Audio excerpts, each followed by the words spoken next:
ಜಗತ್ತಿನಲ್ಲಿ ಎಲ್ಲ ಪ್ರೇರಣಾದಾಯಕ ವಾಗ್ಮಿಗಳು ಒಂದು ಕಡೆ ಆದರೆ, ಇನ್ನೊಂದು ಕಡೆ ಓಶೋ ಹೇಳಿದ ಒಂದು ಸರಳ ಸತ್ಯ, ಅದು ನಿಮ್ಮ ಜೀವನವನ್ನೇ ಬದಲಾಯಿಸಬಲ್ಲವರು.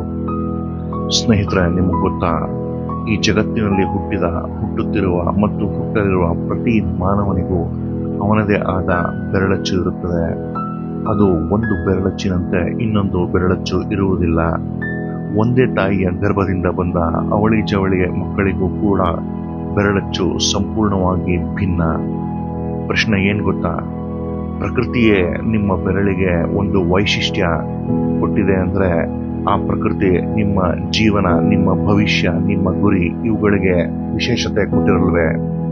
ಆದರೆ ನಾವೇನು ಮಾಡ್ತೀವಿ ಸ್ನೇಹಿತರೆ? ಬೇರೆಯವರಂತೆ ಆಗಬೇಕು, ಅವರ ಜೀವನ, ಅವರ ಶೈಲಿ, ಅವರ ಗೆಲುವು ಇವನ್ನೆಲ್ಲ ನಕಲಿಸಲು ಜೀವನವನ್ನೇ ಕಳೆಯುತ್ತೇವೆ.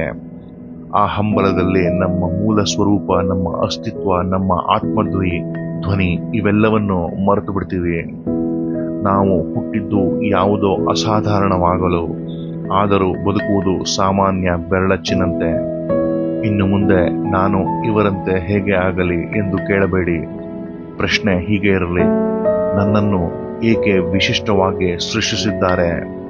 ಗಮನದಲ್ಲಿರಲಿ, ನಿಮ್ಮ ಬೆರಳಚ್ಚು ತೋರಿಸುತ್ತದೆ ನೀವು ಅನನ್ಯ, ನೀವು ಏಕೈಕ, ನೀವು ಮರು ಮಾಡಲಾಗದ ಸೃಷ್ಟಿ.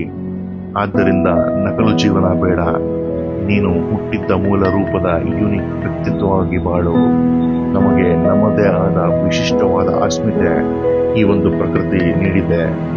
ಅದನ್ನು ನಾವು ಸ್ಮರಿಸೋಣ ಮತ್ತು ನಮ್ಮಂತೆ ನಾವು ಆಗೋಣ.